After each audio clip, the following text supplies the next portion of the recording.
بسم اللہ الرحمن الرحیم۔ تمام سننے اور دیکھنے والوں کو عثمان وائس چینل پہ دل کی گہرائیوں سے خوش آمدید اور محبت و برا السلام علیکم۔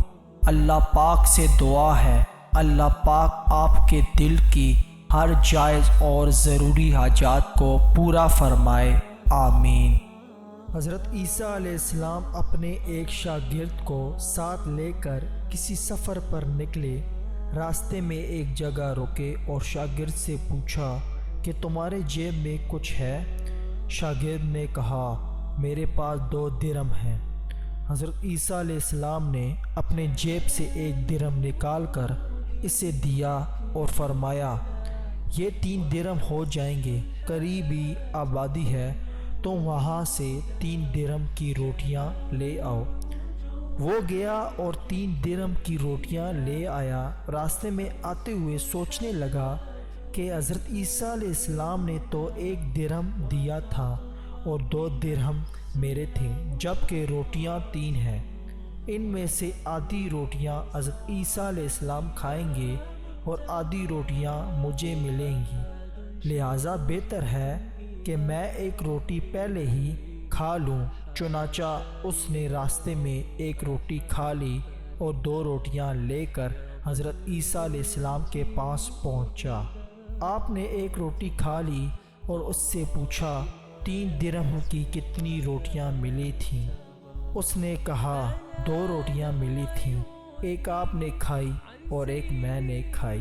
حضرت عیسیٰ علیہ السلام وہاں سے روانہ ہوئے۔ راستے میں ایک دریا آیا۔ شاگرد نے حیران ہو کر پوچھا اے اللہ کے نبی، ہم دریا عبور کیسے کریں گے جبکہ یہاں تو کوئی کشتی نظر نہیں آتی؟ حضرت عیسیٰ علیہ السلام نے فرمایا گھبراؤ مت، میں آگے چلوں گا، تم میرے ابا کا دامن پکڑ کر میرے پیچھے چلتے آؤ، خدا نے چاہا تو ہم دریا پار کر لیں گے۔ چنانچہ حضرت عیسیٰ علیہ السلام نے دریا میں قدم رکھا اور شاگرد نے بھی ان کا دامن تھام لیا۔ خدا کے اذن سے آپ نے دریا کو اس طرح پار کر لیا کہ آپ کے پاؤں بھی گیلے نہ ہوئے۔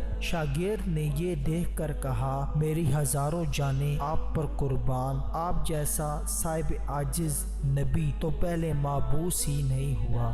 آپ نے فرمایا یہ معجزہ دیکھ کر تمہارے ایمان میں کچھ اضافہ ہوا؟ اس نے کہا جی ہاں، میرا دل نور سے بھر گیا ہے۔ پھر آپ نے فرمایا اگر تمہارا دل نورانی ہو چکا ہے تو بتاؤ روٹیاں کتنی تھیں؟ اس نے کہا حضرت روٹیاں بس 2 ہی تھیں۔ پھر آپ وہاں سے چلے۔ راستے میں ہرنوں کا ایک غول گزر رہا تھا۔ آپ نے ایک ہرن کو اشارہ کیا، وہ آپ کے پاس چلا آیا۔ آپ نے ذبح کر کے اس کا گوشت کھایا اور شاگرد کو بھی کھلایا۔ جب دونوں گوشت کھا چکے تو حضرت عیسیٰ علیہ السلام نے اس کی کھال پر ٹھوکر مار کر کہا اللہ کے حکم سے زندہ ہو جا۔ ہرن زندہ ہو گیا اور چوکڑیاں بھرتا ہوا دوسرے ہرنوں سے جا ملا۔ شاگرد یہ معجزہ دیکھ کر حیران ہو گیا اور کہنے لگا اللہ کا شکر ہے جس نے مجھے آپ جیسا نبی اور معلم عنایت فرمایا ہے۔ حضرت عیسیٰ علیہ السلام نے فرمایا یہ معجزہ دیکھ کر تمہارے ایمان میں کچھ اضافہ ہوا؟ شاگرد نے کہا اے اللہ کے نبی، میرا ایمان پہلے سے 2 گنا ہو چکا ہے۔ آپ نے فرمایا پھر بتاؤ کہ روٹیاں کتنی تھیں؟ شاگرد نے کہا حضرت روٹیاں 2 ہی تھیں۔ دونوں راستے چلتے گئے کہ کیا دیکھتے ہیں کہ ایک پہاڑ کے دامن میں سونے کی 3 اینٹیں پڑی ہیں۔ آپ نے فرمایا 1 اینٹ میری ہے اور 1 اینٹ تمہاری ہے اور تیسری اینٹ اس شخص کی ہے جس نے تیسری روٹی کھائی۔ یہ سن کر شاگرد شرمندگی سے بولا حضرت تیسری روٹی میں نے ہی کھائی تھی۔ حضرت عیسیٰ علیہ السلام نے اس لالچی شاگرد کو چھوڑ دیا اور فرمایا 3 اینٹیں تم لے جاؤ۔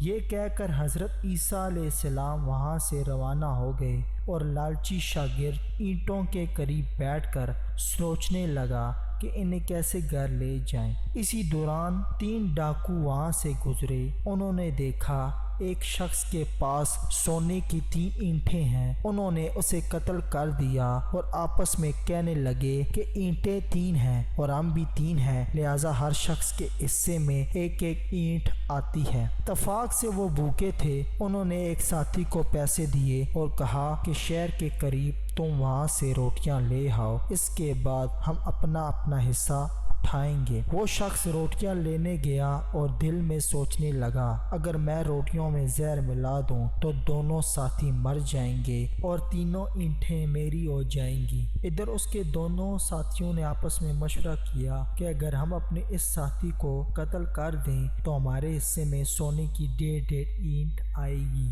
جب ان کا تیسرا ساتھی زہر آلودہ روٹیاں لے کر آیا تو ان دونوں نے منصوبے کے مطابق اس پر حملہ کر کے اسے قتل کر دیا۔ پھر جب انہوں نے روٹی کھائی تو وہ دونوں بھی زہر کی وجہ سے مر گئے۔ واپسی پر حضرت عیسیٰ علیہ السلام وہاں سے گزرے تو دیکھا کہ اینٹیں ویسی کی ویسی رکھی ہیں جبکہ ان کے پاس 4 لاشیں بھی پڑی ہیں۔ آپ نے یہ دیکھ کر ٹھنڈی سانس بھری اور فرمایا دنیا اپنے چاہنے والوں کے ساتھ یہی سلوک کرتی ہے۔ تو معزز سامعین کرام، یہ ہے دنیا اور اس کی محبت جس کے لیے میں اور آپ دن رات ایک دوسرے سے سبقت لے جانے کے لیے بےتاب ہوئے جا رہے ہیں، اور دراصل یہ ہمیں پل پل موت سے قریب کیے جا رہا ہے۔ وقت ملے تو اس پہلو پر سوچئے گا ضرور۔ سبق آموز قصوں کے شوقین عثمان وائس چینل کو لازمی سے سبسکرائب کریں۔ بہت بہت شکریہ۔